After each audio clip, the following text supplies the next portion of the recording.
All right, you made it this far, so I think you actually probably want to do this, which is so cool to me because I just this is not on the outline, but I just want to say once you get past the fear part, the fear and confidence blocker on this, and you're willing to do it, it actually is really fun. I probably should have said that in the fear and confidence thingy, but like for a creative person, allow me to go off script for just a moment. There's such a relief and a release in the ability to capture your idea, make it into something, a short video, a collage of images, a carousel, that's what they call it, obviously. Anything, a punchy little video that has a joke in it, whatever. My three biggest videos, now I am getting into the outline, to date, okay? They are so different, but they are a photo mosaic of me as a personality, which is what you're going for. We block certain ideas because we think that this is not the kind of person I'm trying to show them that I am. I'm not trying to show this side of me. I'm trying to show this side of me. We try to control it too much, and it's out of our control. A human being is complex with dimensions. Just to give you the teaser, this section is called I Don't Have Enough Ideas because a lot of people say that their block that slows them down on posting content as fast as they know they should is they run out of ideas. And my theory, my thesis, the thing I believe in, the thing I have seen work for me and others is to recognize that it's not that you don't have enough ideas. It's that the ideas that you're getting are blocked because you're either judging them or you cannot feel them as they're coming in. So let's talk about each of those, okay? I was gonna say this, the three biggest videos I have in terms of engagement, reach, views, the ones that have gotten really cool, interesting outreach from different people that I've always wanted to reach in the industry who I never could through agents or managers, but then I ended up getting to because they saw my content, ding, ding. One was about how I sold my first TV show, which is like sort of DIY, I made content that helped, proof of concept. One is about my experience working with a big network. And one is a funny, jokey, short video about me trying to reach my sister on the phone so we can sing the Pokemon theme song together, and I can't reach her because she's busy. And so many people related to that, especially younger siblings who are like, oh yeah, I'm always trying to reach my older brother, older sister, and I can't because, because life. The point I'm trying to make here is if for any one of those three, first of all, those are three very different videos. They speak to a very different part of me, each one. They speak to a very different audience. They each have a different tone, but the full makeup of those videos and how they intersect starts to paint a picture to the audience of who I am as a storyteller. And that's what you're trying to achieve with your content. You don't want the people watching to be attached to any particular story you are telling. Some people, we're gonna get to this more later, but some people are like, should I just be posting to promote the thing I have coming out?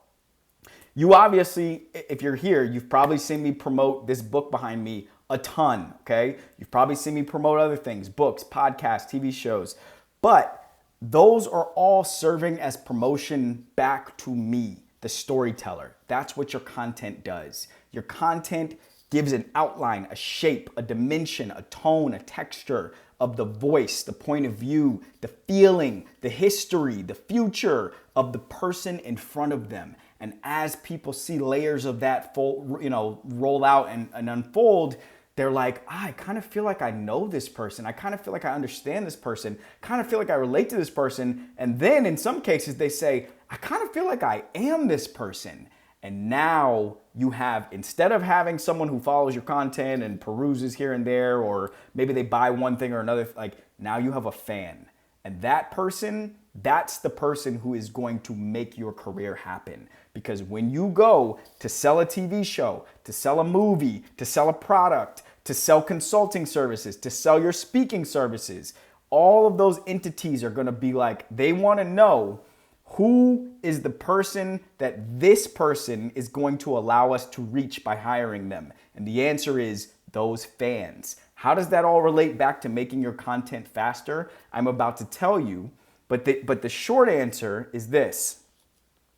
When you block an idea, when you judge it before you make content with it, before you offer it to the world, you felt it. You know you felt inspired by it. It zapped you in the shower. It zapped you on a car ride. It zapped you on the subway. It zapped you on a walk with your dog. It zapped you when you were first waking up or going to sleep at the end of the night.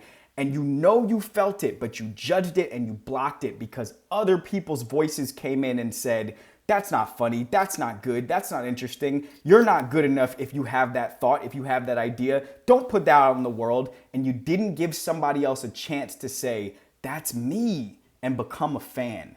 So that's what we're gonna talk about right now. We're going to talk about, I don't have enough ideas, okay? I'll go back to the premise. I think there's two things that stop people from having enough ideas.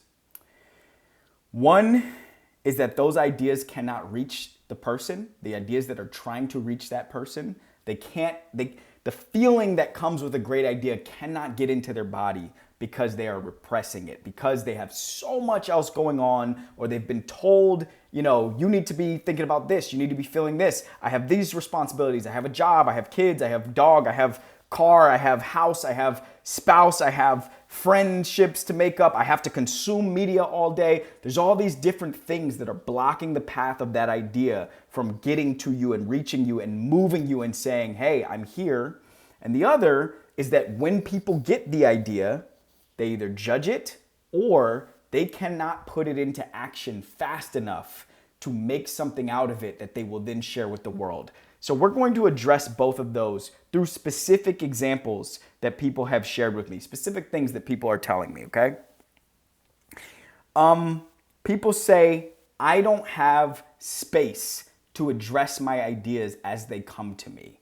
I don't have the space to feel the idea come through to me. When I say feeling, right? We're talking about ideas right now, so y'all gotta let me be a little ethereal here because ideas are ideas, right? You can't hold them. You can't hand one to another person. Like they are brainwaves and epiphanies that come to us that we are trying to get into this digital dimension. So allow me to be a little ethereal metaphorical here. But here's what I'm saying to you.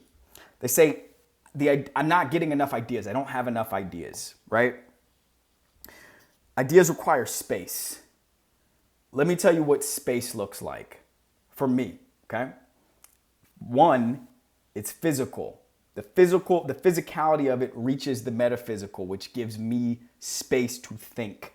You see the clarity in this room. You hear the echoes. I'm in my office. This is somewhere where I can think because I have space. I can see the walls. I can see desk surfaces. I can see the floor. I can hear my own voice echoing. Nobody can walk in. I can turn my phone on vibrate or on airplane mode. I can turn off all music and podcasts and all these things that are not responsibilities, right? Things that are not your job, your spouse, your kids, your bills, things that we have layered on top of ourselves that are blocking us from getting the ideas that we need.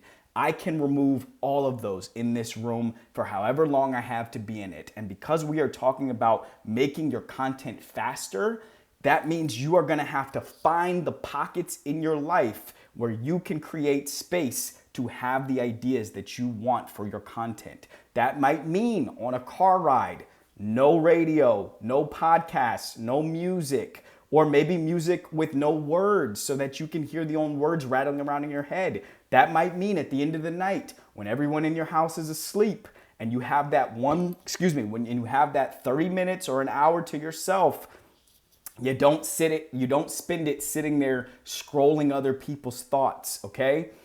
As a kid, I'm just gonna give you a little history for me. I was only allowed 30 minutes a day of television. So when my peers were watching TV for 4, 5, 6 hours a night, watching TV while they ate dinner, watching TV after dinner, watching TV when they got home from school, my parents were like, you gotta find a way to fill up this time with something other than other people's thoughts.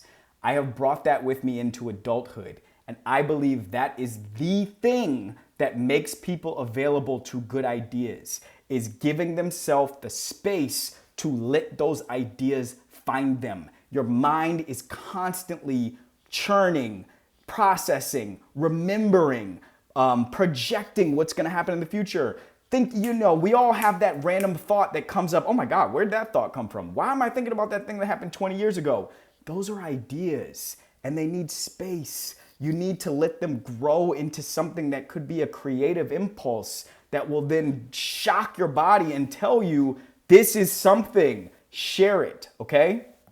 Now, in addition to everything I just said about creating space, I landed there with what I think is the most important part. The thing that tells you what is a good idea is that there's a feeling that comes with it, okay? When people are using a certain tone of voice that is over intellectualized, it comes from up here and you can kind of feel them, they're holding their breath in and it's all heady and it's yada, yada, yada. And when you talk like that, the person listening to you, they can't breathe either because they're mirroring you.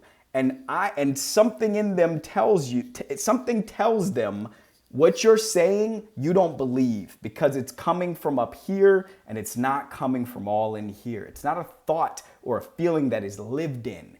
We want to share feelings, thoughts, ideas that are anchored in feelings. When I have a brilliant idea, when I have an idea that's, oh my God, I gotta share this, I gotta put this out in content, gotta put this in a script, I gotta put this in a whatever. When I have one of those, I feel it. You can see my energy now, you can feel it. That's what you're trying to get into the phone. And what you must have in your process, which we'll get to later, is an ability to get that feeling out and into your phone, into your notes app, into your voice memos as fast as possible, because that feeling is what's going to translate and reach somebody else. So, sorry, I'm looking at my notes. I told y'all I was going to use my notes for this. So you need to I don't have enough ideas. You need to make space for your ideas. You need to recognize that your best ideas are going to be anchored in feelings. But you also need to understand that just because you do not feel like an idea is brilliant, just because you might think an idea is obvious or it's been overtread or, too many people have had this idea, doesn't mean it's a bad idea. Sometimes something that you have felt and thought about for years and ages that feels so lived in for you is the thing somebody else needs to hear for the first time, because they don't know, oh, other people have this idea, other people have this feeling. They need to feel the release of you speaking that feeling into the ether, into the internet, into the digital space, so they can receive it and mirror and see, oh, again, the thing that you're looking for, that you want people to feel when they watch your videos is, that's me, okay? Okay. I'm going to land here on the I don't have enough ideas piece, all right?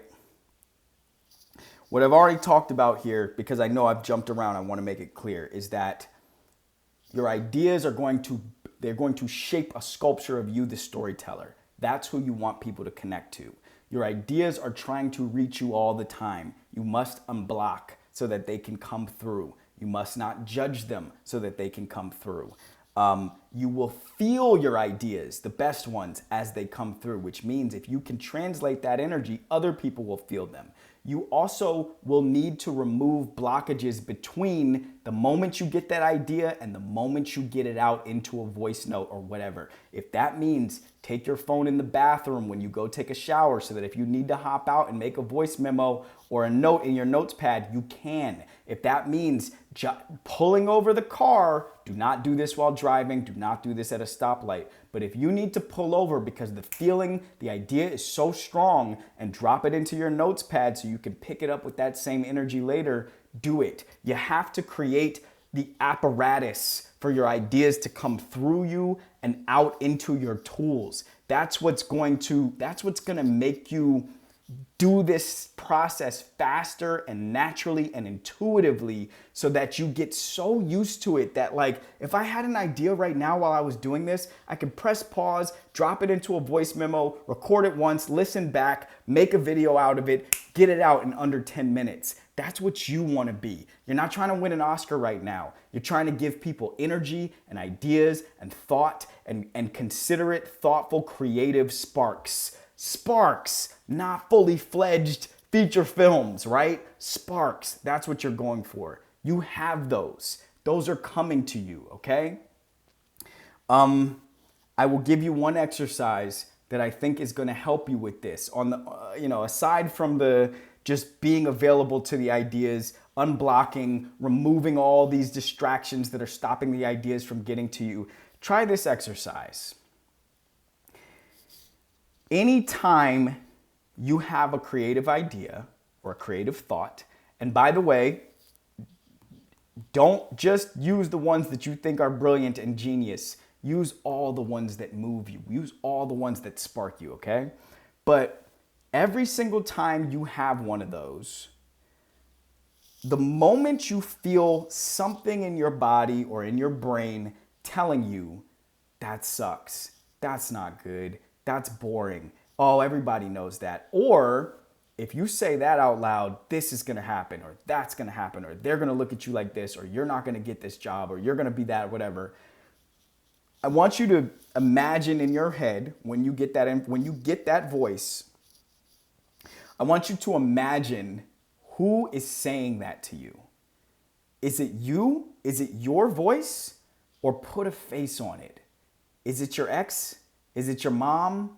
Is it your best friend? Is it your dad? Is it your uncle? Is it your cousin? Is it an old teammate, an old teacher, an old bully, your boss? Put a name and a face on it. And just ask yourself, look at your idea and look at the voice that tried to dampen it, and ask yourself, who is more important to me? What matters more to me? That voice, the person whose face I attached to it, the face behind it, the face that put this in my head somewhere, or the person out there who might connect to this idea that I had, who might relate, who might look at this, watch it, and say, that's me. Which one of those people do you want to win in that moment? Which one of those people is more important to you in that moment? Which one of those people do you think wants you to win in that moment? I want you to consider that the next time you feel like you don't have enough ideas, okay? Now, we have ended module number 3, which is called I Don't Have Enough Ideas.